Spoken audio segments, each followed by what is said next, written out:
Assalamualaikum warahmatullahi wabarakatuh. Halo teman-teman semua, selamat datang kembali ya di channel Biko Story. Channel yang akan membahas berbagai hal, kisah, kasus, misteri hingga sejarah dalam kemasan cerita bergambar.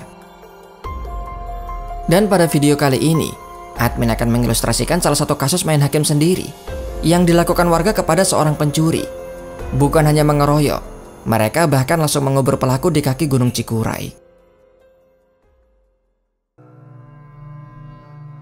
12 Oktober 2021, lewat tengah malam pukul 1, dengan mengendap-endap malam itu Maman menuju ke salah satu gudang pertanian yang ada di Kampung Sengklek, Kecamatan Cigedug, Garut, Jawa Barat.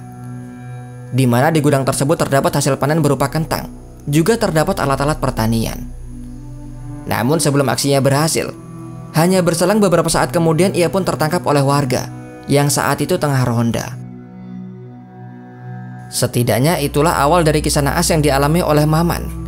Di usianya sudah 50 tahun, Maman memang dikenal kerap mencuri. Namun bukan selayaknya pencuri yang pintar. Maman lebih dikenal sebagai orang yang aneh. Itulah yang diungkapkan oleh kepala desa Pamalayan bernama Sutisna. Maman dikatakan merupakan warga Bayongbong. Ia dikenal kerap bertingkah aneh.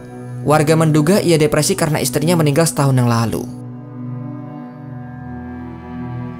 Sutisna sendiri tak menampik jika Maman kerap melakukan pencurian. Tetapi barang yang dicuri adalah barang-barang kecil, seperti sandal jepit, tabung gas ataupun sembako. Disinilah anehnya, jika biasanya pencuri sangat cerdik menjual barang curian ke wilayah lain, maka tidak dengan Maman. Setiap kali mencuri di satu rumah yang notabene masih satu kampung dengannya, Maman kemudian menjual hasil curian tersebut ke tetangganya, yang ternyata juga masih satu kampung. Hal itu membuat aksinya selalu ketahuan oleh warga. Tak hanya itu, tiap kali Maman mencuri, maka ia akan menceritakan aksinya, terutama kepada adiknya. Dan untuk pencurian di gudang sayur, sebenarnya Maman sudah pernah tertangkap oleh warga. Namun di saat itu pihak kampung masih bisa memediasi, dan ia pun tak dilaporkan ke polisi. Maman akhirnya dilepaskan dengan janji tak akan melakukan pencurian kembali. Karena seringnya melakukan pencurian, beberapa orang yang sudah geram terus mengintai gerak-gerik Maman, hingga akhirnya terjadilah peristiwa naas di tanggal 12 Oktober. Seperti yang sudah disebutkan di awal, Maman lagi-lagi tertangkap oleh belasan warga yang saat itu tengah ronda. Ia tertangkap sebelum berhasil mencuri. Belasan orang tersebut langsung menginterogasinya. Emosi sudah tak lagi bisa dibendung. Tak lama setelahnya ia menjadi bulan-bulanan. Bukan hanya dibogem menggunakan tangan kosong, mereka juga menggunakan batu dan kayu. Benda-benda tumpul itu diarahkan ke kepala Maman. Ia yang hanya seorang diri tak mampu untuk melawan. Parahnya lagi ada dari mereka yang menggunakan senjata tajam dan menyabut ke arah pundaknya, mengakibatkan luka yang cukup serius.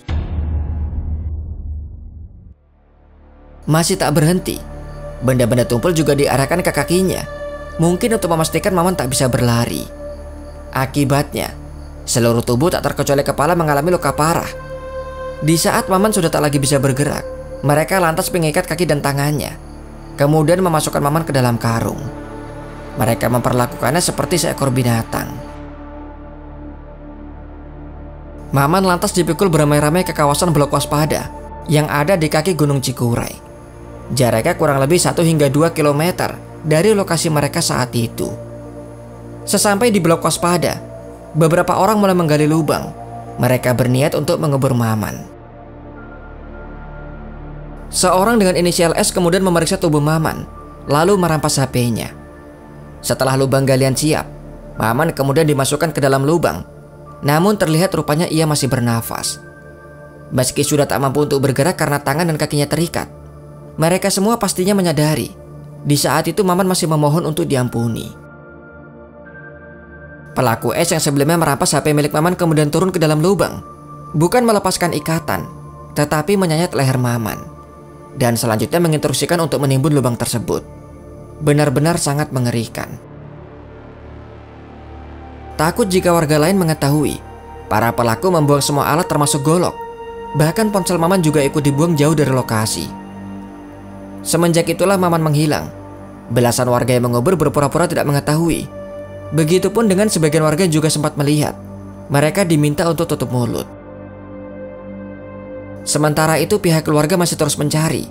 Namun hingga seminggu pencarian mereka tak menemukan hasil. Di tanggal 20 Oktober 2021, mereka akhirnya melapor ke Polsek Bayongbong, mengatakan jika Maman menghilang semenjak tanggal 11.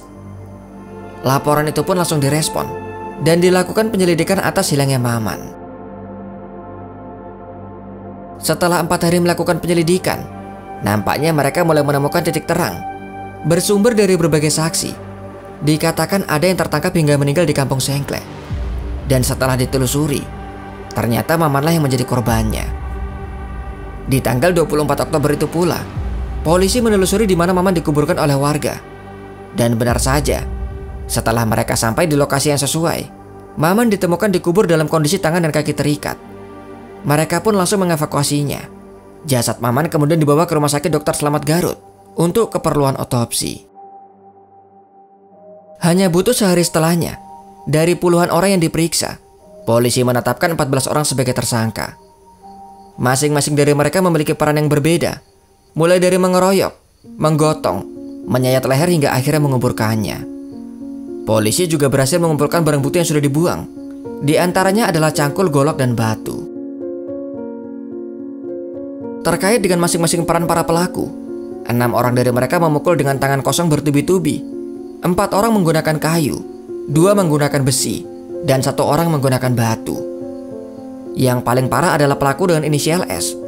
Ialah yang membuat luka paling serius dengan menyabet korban sebanyak 5 kali. Ia pula yang menyayat leher saat Maman akan dikuburkan. Dengan masing-masing peran itulah, hukuman yang diberikan juga berbeda-beda. Pelaku S diancam dengan pasal 340. Hukumannya adalah seumur hidup. Sementara yang lain dikenai pasal 338 dengan ancaman hukuman 15 tahun penjara.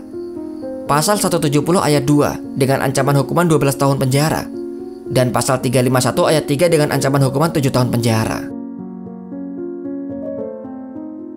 Itulah akhir dari kasus pengeroyokan Maman. Kepala desa menyayangkan aksi yang dilakukan oleh warga. Menurutnya warga seharusnya bisa memaklumi kondisi Maman yang dikatakan memiliki keanehan, atau setidaknya menyerahkan masalah tersebut ke polisi, bukan langsung main hakim sendiri. Jika ada kesalahan dalam video ini, informasi yang kurang atau pendapat yang berbeda, silahkan berikan komentar kalian. Sampai di sini kisah dari admin. Sampai jumpa kembali di video selanjutnya. Wassalamualaikum warahmatullahi wabarakatuh.